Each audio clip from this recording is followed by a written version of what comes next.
Good morning from Kandy. Day 2 in Sri Lanka. Kya din tha yaar? Honestly, this day had everything beauty, culture, history, and even a little bit of nightlife. So I stayed at this hotel called Grand Serendib in Kandy, and last night when I reached, it was pitch dark, like proper andhera. I couldn't see anything from my balcony. But in the morning, oh my god, when I opened the curtains and stepped onto my balcony, I was speechless. The view, it was straight out of a painting. The hotel is actually perched on top of this small hill, ya mountain, jo bhi keh lo. And from there, you can see lush greenery, mist covered hills, tiny houses in the distance. It actually reminded me of Munnar in Kerala, but quieter, more untouched. And the breeze was cool, birds were chirping. And for a moment, I just stood there thinking, this is why I travel. Guys, so I'm there ready. You can go and watch what I'm wearing on Instagram. അവിടെ ഒരു reel എന്തായാലും ഞാൻ ഇട്ടുണ്ടാകും. So let's go for breakfast. എനിക്ക് already വിശക്കുന്നുണ്ട്. So my guide will be coming in sometime. So let's go. Once I soaked it all in, I quickly got ready and headed for breakfast. Now, food is always my favorite part of staying at a new place, and free breakfast is the thing that I actually travel for. Day 1, I had fallen in love with the dosa and chamandi, especially the chamandi. Oof! It was spicy, tangy, everything I love. So, of course, I had to have it again. They had the Sri Lankan specialities like hoppers, which are kind of like appams but thinner and crispier on the edges. They looked so cute, like little edible bowls. I mean, you can say appam only. It was almost like appam. I tried them and they were nice, but you know how it is. Comfort food always wins. Dosa or chamandi is best. I swear. And after breakfast, it was time to head out for the day. എൻ്റെ breakfast ഇപ്പോൾ കഴിഞ്ഞു. ഇനി ഞാൻ പോകാൻ പോണത് ഇവിടെ ഒരു tooth relic എന്ന് പറഞ്ഞ ഒരു ടെമ്പിളാണ്. അവിടെയാണ് പോകുന്നത്. എൻ്റെ ഡ്രൈവർ ഓൾറെഡി താഴെ എത്തിയിട്ടുണ്ട്. അപ്പോൾ പോകാം. My driver was already waiting, and our first stop was the temple of the Sacred Tooth Relic. Now, this place is not just another tourist spot, it's one of the most sacred places in Sri Lanka for Buddhists. Quick tip. You need to dress modestly here. Full sleeves, long pants or skirts. Because if you don't, they'll give you something to wrap around, but you'll have to pay a small fees for it. And also, footwear is strictly not allowed inside. So you leave your sandals outside, and yes, you even have to pay a little fee for that. Funny story, my guide actually showed up in a ripped jeans. Come on, he's a local. He should have known this. And of course, that's a no-no here. So he had to wrap a sarong around like a lungi before he could get in. But inside there was another local guide who took us around and explained the history. And honestly, it gave me goosebumps. So here's the story. According to legends, the relic inside this temple is one of the Lord Buddha's actual teeth. Yes, actual teeth.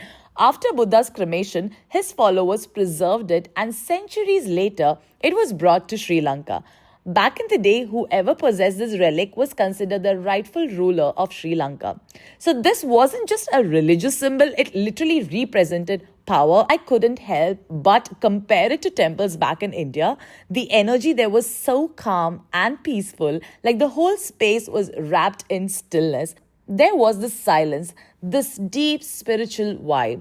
I just stood there quietly for a moment, soaking it all in, thinking, wow, this is the thousands of years of faith and history right in front of me. It was honestly humbling, huh? Dil ko sukoon mil gaya wahan pe rehkar. And after that, I headed to our next stop, which is a gem store. Sri Lanka is world famous for its blue sapphires, so obviously I had to at least go and have a look at it. The moment I walked in, my eyes just went sparkle, sparkle, sparkle. There were so many stunning pieces like rings, necklaces, loose stones. It felt like being in a treasure chest. It reminded me of those gold shops in Kerala during wedding season where everyone's buying jewelry. Except here, it was sapphires instead of gold. And I really wanted to get something, but honestly, nothing called out to me that day. So I just admired them and left empty-handed. Again, just that day. Bach gaya mera wallet is what I was thinking, but you'll get to know थोड़े दिन के बाद कि it was not the case. നമ്മൾ gem stones ഒക്കെ കണ്ടു, പക്ഷെ എനിക്കൊരു പേടി. ഞാൻ ചാറ്റ് ജിപിയിൽ നോക്കിയപ്പോൾ ജെം സ്റ്റോൺ എല്ലാവർക്കും സൂട്ട് ആവില്ല. ഫോർ എക്സാമ്പിൾ, എൻ്റെ ബർത്ത് ചാർട്ട് അനുസരിച്ച് എനിക്ക് ആ ബർത്ത് സ്റ്റോൺ മീൻസ് സഫയർ നല്ലതാണോ എന്ന് എനിക്കറിയില്ല. അപ്പോൾ ആ ഒരു പേടിയിലാണ് ഞാനത് വാങ്ങിക്കാതിരുന്നത്.